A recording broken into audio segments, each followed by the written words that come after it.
Nós vamos continuar na página 284. Vamos lá? Vamos lá? 284? A senhora quer fazer um movimento aqui para a gente voltar no áudio, eu sei. Olha aí, ó. É o áudio também. Bora. Olha, bora. Eu também. Tá vendo? Ó. Não é possível não. Vamos lá. Aí, tá. Seu companheiro. Vamos lá. A visão histórica da apologética. Eu não vou, na verdade, irmãos, tá lendo não, tá? Essa passagem, mas eu aconselho que você... Sim, nos dois. Eu aconselho que vocês possam estar lendo tanto a página, no final da página 284 quanto a 285. Eu não quero comentar agora, porque eu quero ir um pouquinho mais para frente aqui. Lembrando que nós vamos ter mais 3 aulas só, né? E mais 3 aulas, é reduzido aqui. Mas vamos lá, para a gente continuar aqui. Eu quero então ler com vocês a página 287. 287.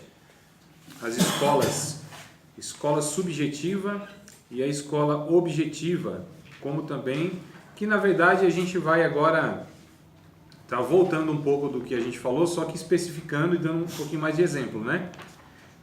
Quando vem essa palavra escola subjetiva, escola histórica, escola natural, quer dizer que é uma forma de pensar, né? Essa expressão, a escola de interpretação tal. Ou seja, é uma forma de se pensar, uma forma de... Tá bom? Escola, então, tem esse sentido aqui nesses textos. Acharam aí, página 287, 1.4? Escolas históricas. No discurso da história cristã, a apologética tem adotado vários estilos, né? Poderíamos dividi-los em 2 classes gerais, a subjetiva e a objetiva. Então, nós vamos ver o que é a subjetiva. Esta inclui grandes pensadores tais como Lutero, o Pascal, né, Blaise Pascal, Lessing, Kierkegaard, também um famoso pensador, aí, o teólogo, Brunner, Barth, Karl Barth, né? Geralmente expressam a dúvida de que o descrente possa ser levado a crer através de argumentos. Tá? Então, eles expressam a dúvida que o descrente possa ser levado a crer através de argumentos. Ressaltam, pelo contrário, a experiência pessoal ímpar da graça, o encontro interior e subjetivo com Deus. Tais pensadores raramente têm reverente temor da sabedoria humana. Mas, pelo contrário, irmãos, quando a gente está falando de sabedoria humana aqui, não é no sentido negativo. Tá? Não é aquela sabedoria humana que Paulo fala que ela é incapaz de levar a pessoa a Deus. O que a gente está falando aqui de sabedoria humana é justamente usar o pensamento, o raciocínio, as palavras, os argumentos, que Paulo também usava. Paulo não usava os argumentos para convencer as pessoas a respeito de Cristo? Então ele usava o raciocínio, o pensamento. Ele critica essa questão da sabedoria humana, ou seja, o conhecimento meramente humano, que é capaz de levar as pessoas a Deus. Isso aí não. Isso a gente sabe, a Bíblia, o próprio Paulo, ele vai combatendo essa questão. Nós não conhecemos a Deus por via da sabedoria humana, e sim aquilo que o Espírito revela. Só que o Espírito revela através da pregação. É assim que Deus escolheu salvar as pessoas, irmãos. Não é o que Paulo vai dizer em 1 Coríntios 1,18? É isso, lembra? Se alguém lembrar, pode recitar sem procurar na Bíblia. Agora, se não lembrar, vamos procurar na Bíblia, né? Só Jesus. Vamos lá. Mas de tanto ler, vai voltar tudo. 1 Coríntios? Capítulo 1, verso 18. Então, a sabedoria humana, que Paulo ele critica a negativa, é a meramente intelectual. Porque a palavra da cruz é loucura para os que perecem, Isso. mas para nós que somos salvos é o poder. É o poder de Deus. Mas eu quero continuar porque não é nem exatamente esse versículo aí, eu acho que é um pouquinho mais para frente, tá? 21. É o 21, irmã? Visto como na sabedoria Isso. de Deus, o mundo não conheceu a Deus pela sua sabedoria. Aprove Exatamente. a Deus salvar os crentes pela loucura da pregação. Exato, era esse exatamente. Na verdade, se vocês lerem aqui até o verso 31, Paulo vai estar discorrendo sobre essas questões, né? Sobre pregar Cristo, que é a sabedoria de Deus, a pregação da cruz é loucura, mas é poder de Deus. Mas é o 21 que eu queria mesmo, é exatamente esse, que agradou a Deus salvar os crentes pela loucura da pregação. O próprio Paulo vai falar em Romanos, capítulo de número 10. Eu estou ruim de referência hoje, viu, irmãos? Deve ser verso 17. Ele diz que a fé vem pelo ouvir, e ouvir a pregação de Cristo. Deve ser 10 e 17, vamos ver. Não estou tão exato assim no 10 e 17, é isso mesmo. De sorte que a fé vem pelo ouvir, e o ouvir a pregação de Cristo. Olha só, irmã Edileuza, não está a pregação de Cristo, está a palavra de Deus. Mas eu já estou pegando outra versão que eu acho mais interessante, tá? Então a fé vem pelo ouvir, e o ouvir pela pregação de Cristo, né? Ou pela palavra de Deus. Então a pregação, irmãos, é o que Deus usa para salvar as pessoas, via de regra.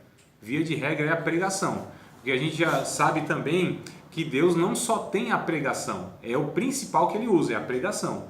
Mas Deus salva de outras formas também. Porque Deus, ele não se limita ao pregador para salvar as pessoas.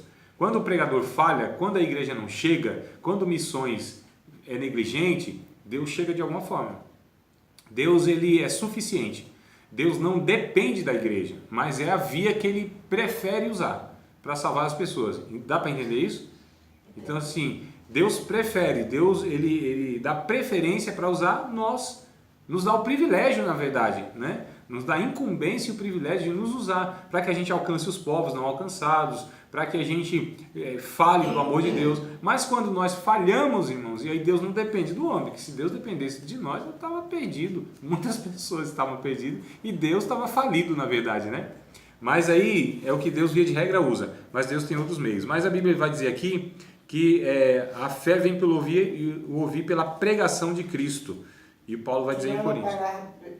Tirando a palavra por pregação, isso. Porque nem todas as pessoas, nem todos os lugares têm acesso à palavra. É necessário que alguém leve, como o senhor acabou de falar. A pregação, isso, alguém leve a palavra, né? Mas pregando, a palavra pregada. Pregando, falando. Isso, então, como que a gente prega? Prega por via de argumentos, de pensamento. Então, Paulo ele vai falar sobre sabedoria humana no sentido negativo, mas aqui ele usa os argumentos, só que em categorias, quando ele diz em 1 Coríntios capítulo 2. 1 Coríntios capítulo 2. Verso 1, 2, 3, 4. Vamos lá. 1 Coríntios capítulo 2, verso 1, 2, 3 e 4. Amados, quando eu fui ter com vocês... Posso? Claro, desculpe. Versículo 1. E eu, irmãos, quando fui ter convosco, anunciando-vos o testemunho de Deus, não fui com sublimidade de palavras ou de sabedoria, porque nada me propus saber entre vós, senão a Jesus Cristo e este crucificado. E eu estive convosco em fraqueza e em temor e em grande tremor. Isso. O 4, leu até o 4? Não, a minha palavra e a minha pregação não consistiram em palavras persuasivas de sabedoria humana, mas em demonstração do Espírito e de poder. Então Paulo, nesses 4 versículos, percebam que ele vai falar a respeito, quando ele foi ter com os coríntios, ele não foi com palavras sublimes, aquelas palavras grandiosas, elaboradas. Ele pregou Cristo e Cristo crucificado, então ele pregou, ele usou de argumento. Só que no verso 4 ele vai dizer que os seus argumentos não consistiram em palavras de persuasão humana, mas em demonstração do Espírito e de poder. Na verdade, Paulo está sintetizando essas duas escolas, porque essa primeira aqui vai falar sobre a subjetividade. O que é subjetividade? É aquilo que não vem pela via do racional, do raciocínio, do argumento, da fala, do visível, né? Isso é subjetivo, ou seja, a ação de Deus é subjetiva. Quando Jesus disse que o reino de Deus é semelhante a uma mulher que coloca num bolo 3 medidas de fermento, foi isso, não foi? Não é mais ou menos assim? Isso agora me fugiu se é exatamente isso, mas é mais ou menos isso. Lembra da parábola?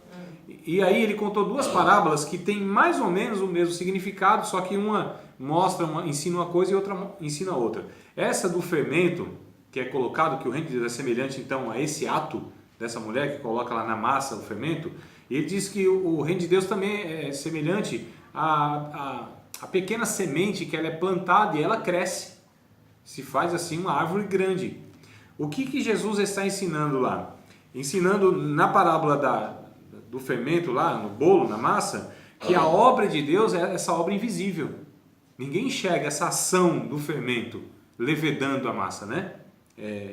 Inflando a massa. Isso é uma ação misteriosa, invisível. Então é uma ação que o Espírito Santo faz na vida das pessoas e a gente não vê, não percebe.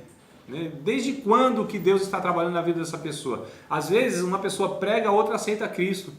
Às vezes não foi ali que o Espírito Santo começou a obra de salvação. Às vezes foi num parente, às vezes foi numa palavra, às vezes foi numa situação, às vezes foi em outra ocasião, às vezes foi 2, 3 anos atrás e foi culminar então aquela ação do Espírito Santo salvando e resgatando aquela pessoa, talvez na pregação. Mas não foi ali muitas vezes que o Espírito Santo agiu. Ali foi o desfecho de tudo. Então é uma ação misteriosa, ninguém sabe quando foi, quem foi o canal, né? Que via que foi usado. Então é essa ação misteriosa do fermento.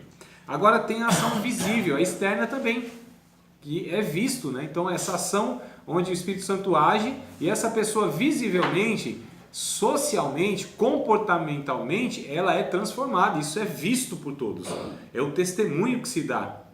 Que Deus foi lá e transformou radicalmente, resgatou aquela pessoa, fez dela uma nova criatura. Agora é uma outra pessoa, né? Da água para o vinho, de um mau caráter para uma pessoa honesta, de um ladrão para um trabalhador honesto, de um mau esposo por um esposo dedicado, um filho desobediente com um filho submisso e por aí vai. Então essa ação externa. Então a subjetiva é isso, aquilo que é oculto aos nossos olhos. E esses pensadores, então eles acreditavam que Deus não usava, era só subjetivo, essa ação mesmo. Só que a outra escola, né? Na verdade, irmão, aqui, essa escola subjetiva, a maioria das igrejas pentecostais, elas aderem a isso. Inconscientemente, não é que elas elaborem, nós pensamos assim e tal. Mas assim, quem pensa assim, quem dá ênfase a isso, não precisa não, Deus tiver que salvar, vai salvar. Não é mais ou menos assim, né? Tem uns até, irmãos, que diz assim, se é de salvação, se Deus não trouxer pelo amor, traz pela dor. Esses pensamentos, eles não são bíblicos. Tá certo? Não são bíblicos. Então, Deus tiver que salvar, vai salvar, independe de mim. Não, claro, independe de mim. Mas como eu disse, Deus dá preferência para que eu coopere com Ele. É Ele que opera, é fato. Mas Ele está me chamando para cooperar com Ele, operar junto com Ele. Nós somos edifício e lavoura de Deus, cooperadores de Deus, o que Paulo vai dizer, não é? Então nós cooperamos com Deus. É Deus que está operando, é Deus que está salvando, é Deus que está resgatando, é Deus que está libertando. Mas Ele convida, vem com a gente. Vem com a Trindade, no caso, né? Vem com a gente.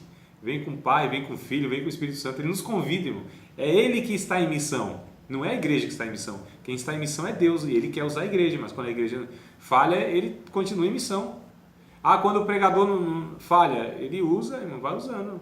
O profeta falha, usa o corvo. O outro profeta falha, usa a jumenta. O outro profeta falha. O profeta é um problema, né? Usa a baleia. O outro profeta, não, é apóstolo. O outro apóstolo fala, Deus usa o galo, que não era nem galo. Vocês lembram que não era galo? Um galo que não era galo? O senhor falou agora da baleia. Era baleia. Você está falando dos nomes. Aí no começo da aula, o senhor usou Jonas, Moisés, Davi, usou eles como exemplo de algo que eu tinha uma pergunta para fazer e não é que eu disse que eles entenderam? Isso. Entre entender e obedecer é diferente. Eles entenderam. Você falou que eles entenderam. Sim. Quem era o caráter de Deus? O caráter de Deus. Compassivo, misericordioso. Só que entre entender e obedecer, aí tem uma distância. Foi isso que eu digo. O que ele quer dizer com isso? Aí eu ia perguntar e entendi agora. Porque entre o conhecimento, irmã, e a prática mesmo, tem uma ponte que deve ligar isso, né? Então, entre o que eu sei e entre o que eu faço, entre o que eu sei e entendo de Deus e entre aquilo que eu aplico, então existe uma ponte. Se não tiver essa ponte, fica essa distância. Eu fico aquele chamado cabeça obesa de Jesus, que sabe um monte de coisa, mas não pratica, não faz. Eu posso até ter entendimento. Cabeça gorda, né? Cabeça obesa, cabeção. Aqueles caras que sabe, que fala, conhecimento, mas não coloca em prática. Isso. É mais ou menos assim, uma cabeça grande e um coração bem miúdo. Caixa É tipo d'água, assim, ó, caixa d'água tipo sem assim. ladrão. Tá, fala que você tem Tá cheia, mas não... que exercer um exemplo. Você tem que perdoar, mas é incapaz de perdoar. Você tem que ser humilde, mas não exerce a humildade. Exato. Então, entre o saber e o fazer, existe uma ponte que liga uma coisa à outra. Essa ponte chama-se de quebrantamento. Então, aquilo que eu sei, se eu não me quebrantar, se não houver o quebrantamento do Espírito Santo em minha vida, dificilmente eu vou praticar. Eu sei, entendo muita coisa, mas não faço, porque não sou quebrantado diante de Deus. Então, por exemplo, o teólogo, o estudante da Bíblia, ele precisa ser quebrantado, porque entre saber, irmãos, e fazer é necessário o quebrantamento, é necessário a paixão, é necessário o amor, é necessário a dedicação do coração, no caso, a Deus. Não é só saber de Deus, é ser em Deus, para fazer o que Deus diz que tem que fazer, mas é o ser. Então o ser é muito mais importante do que o saber ou fazer. É o ser. Se eu sou em Deus e sei de Deus, eu faço. Aqui é o ideal. Eu sei, sou e realizo. Isso aqui é o ideal. Isso aqui seria a maturidade nossa, né? Então nós sermos maduros. Eu entendo a vontade de Deus claramente. Eu sou esse discípulo de Cristo, esse filho de Deus, essa pessoa quebrantada, cheia do Espírito Santo. Sou sensível à voz de Deus e aí eu faço. Então isso aqui é o ideal. Porque tem gente que faz, nem sabe por que faz, e faz. E faz besteira e faz o que não é besteira. Ele faz, né? Tem gente que sabe, mas não faz. Tem gente que faz e não sabe. Agora o ideal é saber, ser e fazer. Esse aqui é o que é o nosso desafio. O Tiago fala que a fé sem as obras ela é morta. Isso. Então não adianta você ter fé, mas não colocar ela em prática. É uma fé, na verdade, irmão de Deus, o que ele está falando é uma fé inoperante, que não é uma fé bíblica. Porque a fé bíblica, aquilo que a Bíblia chama de fé, não é o que a gente pensa. Porque fé para muitos de nós é assim, eu creio, ou seja, é um assentimento mental, né? Uma concordância mental. Isso para muitos é fé, eu creio. Mas a Bíblia vai falar de fé, a fé ela é concretizada, a fé ela é tida como fé se eu faço, se eu realizo. Isso é fé bíblica. Não é a fé como a gente entende. A fé bíblica é mais ou menos assim. Para a gente entender, o Luiz Saião que tem essa explicação que eu acho muito boa, eu uso ela sempre. Quando pra gente entender o que é fé bíblica, a fé bíblica não é nada subjetivo. A fé bíblica não é da mente. A fé bíblica não é do sentimento. A fé bíblica é da vivência, do comportamento. Então, se eu digo que eu tenho fé, então eu faço. Porque se eu não faço, quer dizer que eu não tenho fé. É isso que o Tiago está dizendo. E isso que Paulo vai dizer em Gálatas sobre o fruto do Espírito Santo. Um dos aspectos do fruto é fidelidade. Agora, dependendo da versão, ou vai estar fé ou fidelidade. Porque a palavra no original, pistes, pode ser tanto traduzido como fé ou fidelidade. Porque os gregos, como a palavra é grega, né? Os gregos entendiam que era impossível uma pessoa ser fiel sem fé. E seria impossível uma pessoa que tivesse fé não fosse fiel. Ou seja, andasse na fidelidade. Para eles era impossível. Era inseparável. Não tem como separar essas duas, biblicamente inclusive. Não tem como separar isso. A religião separa, nós separamos. Né? A pessoa tem fé. Estudamos isso. Já, né? Não sei qual foi a matéria. Eu já falei aqui, eu lembro também, em alguma ocasião eu falei. Então assim, o exemplo, então vamos lembrar que eu dei o mesmo exemplo, é o melhor que eu tenho, que eu acho que esclarece inclusive. Quando no futebol, quando uma pessoa ela tem fé na jogada, o que ela faz, Jefferson? A bola está indo assim, ela sabe, não, eu tenho fé que eu alcanço aquela bola. O que ela faz? Fica aqui pensando, eu tenho fé. Não, ela... Mas o que ela faz? Ela se joga. Aí a gente fala o quê? Ela acreditou na jogada. Não é isso? Ela teve fé na jogada. Então a fé é isso, é se jogar. É você fazer alguma coisa. É acreditar naquilo que não se vê. Mas o acreditar é demonstrado pela vida. Não é ficar sentado, é igual a esperança. O que é a esperança bíblica? Vem do verbo esperançar e não esperar. O verbo esperar é isso. Estou aqui, tenho fé em Deus, tenho esperança. Então espero, aguardo aqui. Isso é do verbo esperar. O verbo esperançar é eu aguardo, eu acredito, eu creio e por isso eu vou fazendo. Aquele salmo de Davi, quando ele fala esperei, tem uma tradução que fala esperei esperando, ou esperei com esperança. Ele fala esperei com paciência no Senhor, né? Aí tem uma versão que fala assim, esperei esperando no Senhor. Eu esperei com esperança no Senhor.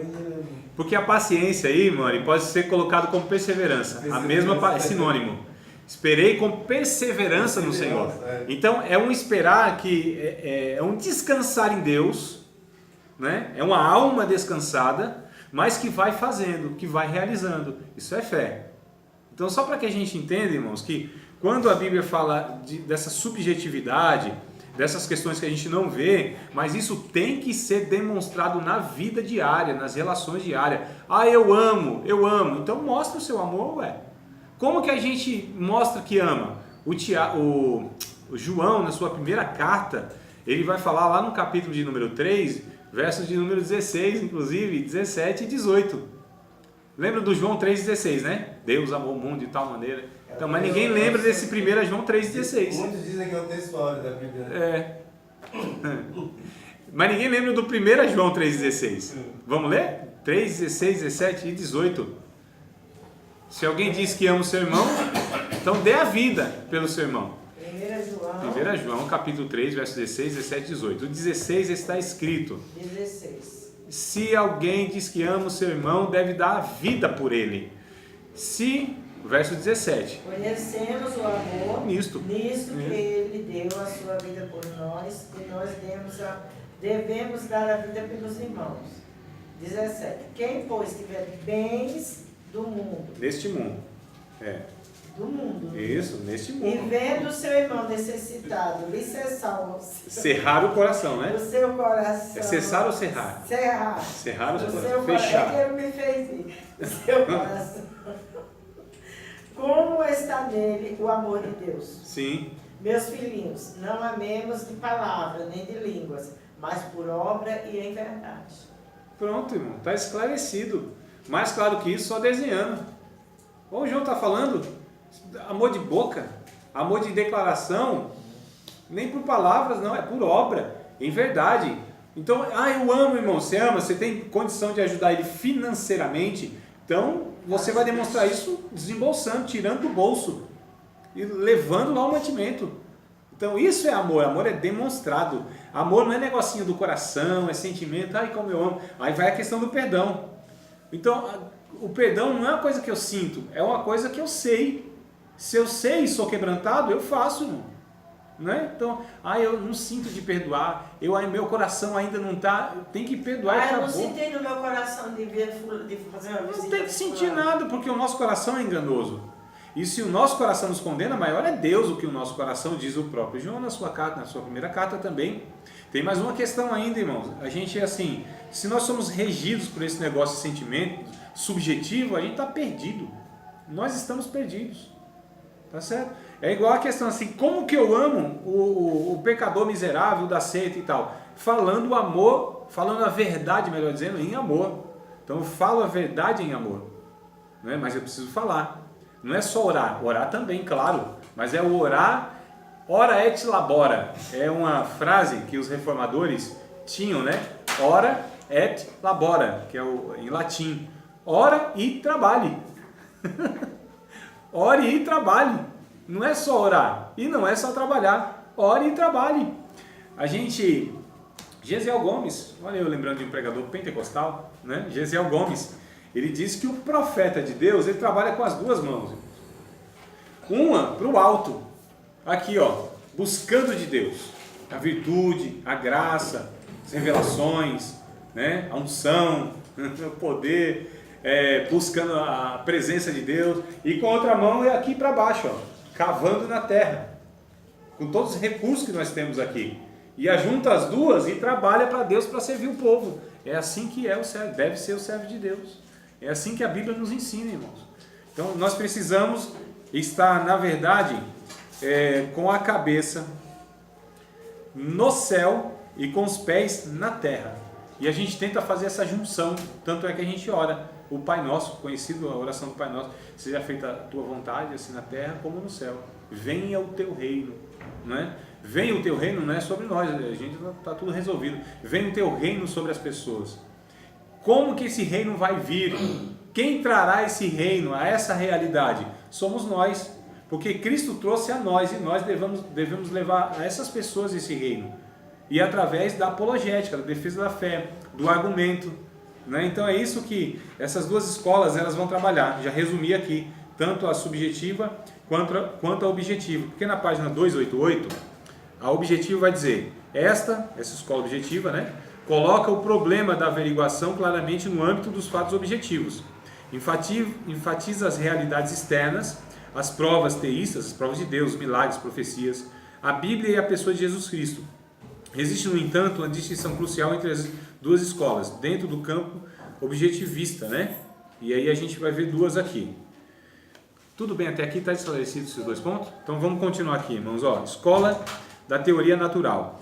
Entre todos os grupos, este adota a visão mais animada da razão humana, que é a teologia natural.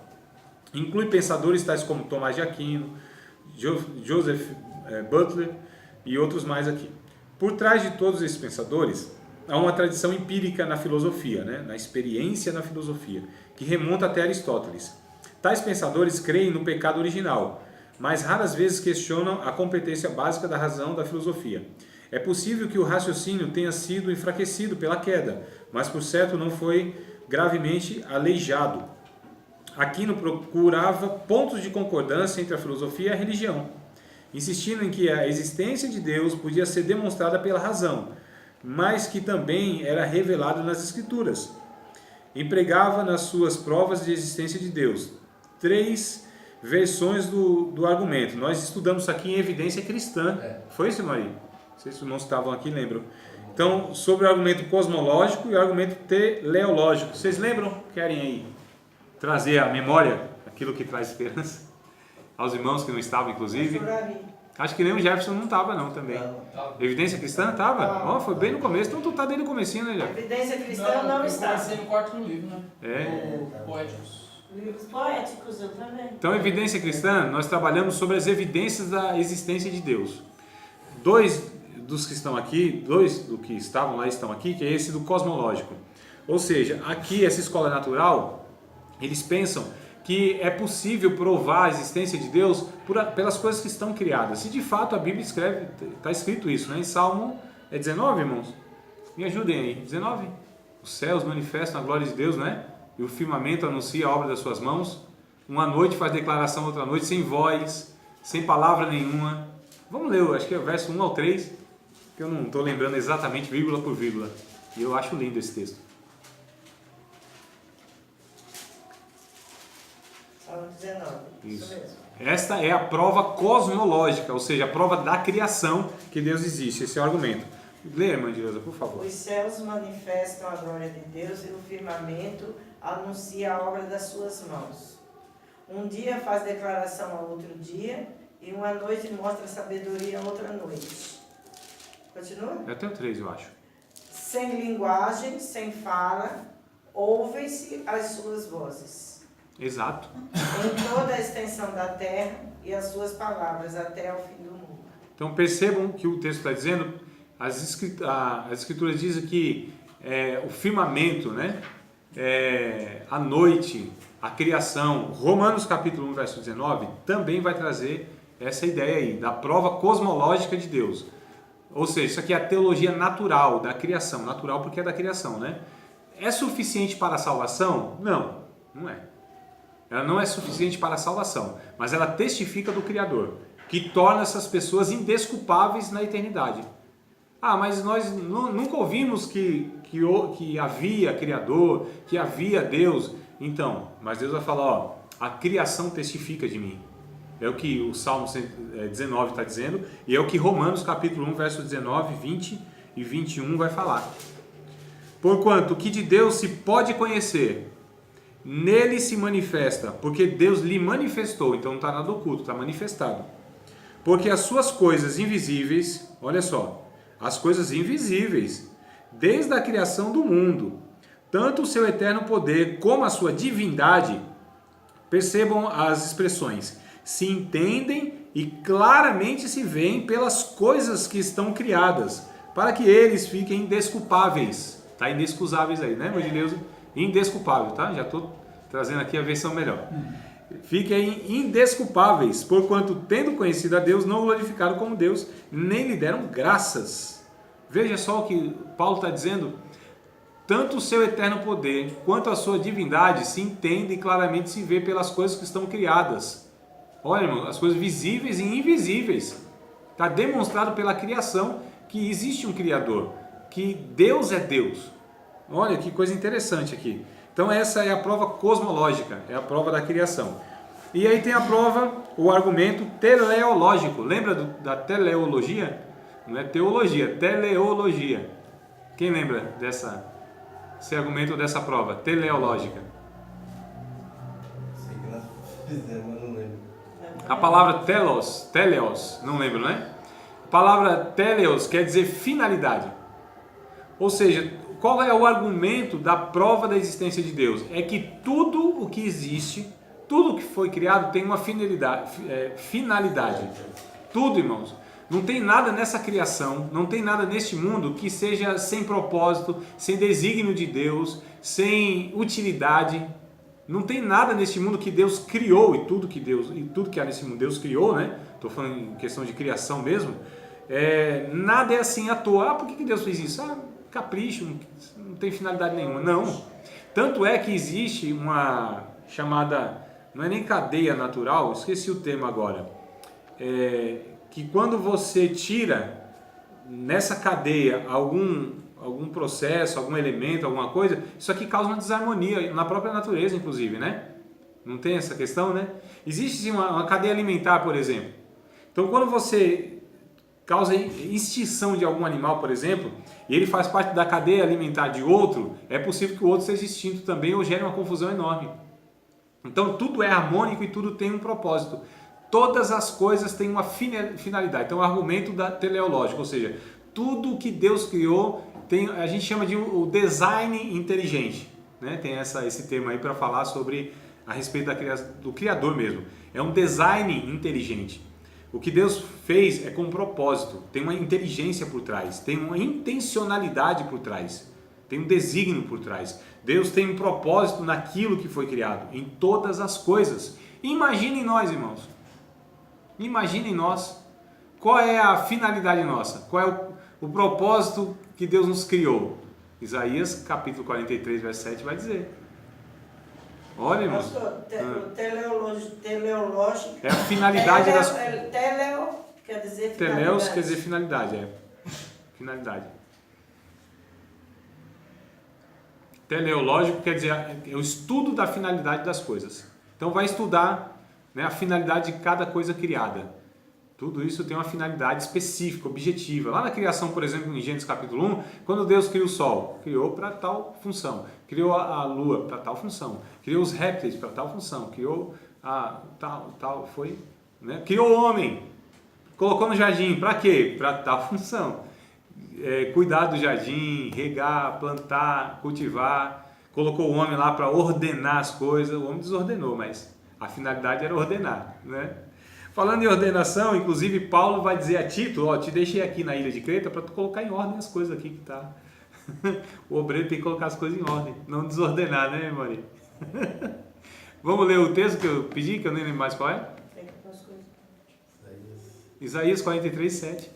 Para que Deus criou o homem? Qual é a finalidade do homem? Leia aí e a gente encerra aqui a aula com esse argumento teleológico. Depois a gente parte... Pode, por favor, Maria. A todos os que são chamados pelo meu nome, e os que criei para a minha glória, eu os formei e também eu os fiz. Então, para que Deus criou o homem? 43. E 7, verso 7, 43, 7. Criou para a glória dele, formou para o louvor dele. É a única finalidade que o homem tem. O único propósito que Deus criou o homem é para isso, para glorificá-lo, para mais nada. Se o homem não glorifica a Deus, ele não está cumprindo a sua função primeva, prioritária, única, importante para que ele foi criado. Ele foi criado para glorificar a Deus. Se não glorifica a Deus, então está fora da finalidade. É como por exemplo, eu dou esse exemplo assim: você vai pregar um prego, você pega uma garrafa de vidro para pregar o prego. Aquela garrafa foi criada para aquilo? Não. Então, todas as vezes que nós não glorificamos a Deus, nós somos como uma garrafa que quer pregar o prego. Fora da finalidade, fora do propósito, vai dar coisa ruim, coisa errada, vai quebrar, não vai fazer aquilo que deveria fazer. Então, nós somos uma garrafa. Se nós fomos criados como uma garrafa, existe uma utilidade para aquela garrafa. Se ela é usada para outra coisa, a gente fala que tem um uso antiético daquilo. Então, quando eu não glorifico a Deus, eu não estou no propósito que Deus me criou, na finalidade para que Deus me criou. Eu estou fora do propósito, fora da finalidade, vivendo errante nessa vida. Posso fazer tudo, mas se eu não glorifico a Deus, nada do que eu faço é válido. Nada do que faço é reconhecido por Deus. Nada do que faço vai ter galardão. Nada do que faço é reconhecido para a eternidade, irmãos. Nada. Porque tudo que faço que não é para a glória de Deus, tudo que não é para a glória de Deus, nada disso é válido. A Bíblia vai chamar isso de feno, madeira e palha. Não passa no crivo do fogo de Deus. Não passa, não vai ficar aqui e Deus fala: sinto muito, o que você fez não me glorificou. Mas, Senhor, eu fiz tão bem feito, fiz tão bonitinho, fiz com excelência, então, mas não me glorificou. Se não me glorificou... Vamos lá, amados, orar a Deus? E a gente agradece a Deus. Eu peço que vocês me lembrem,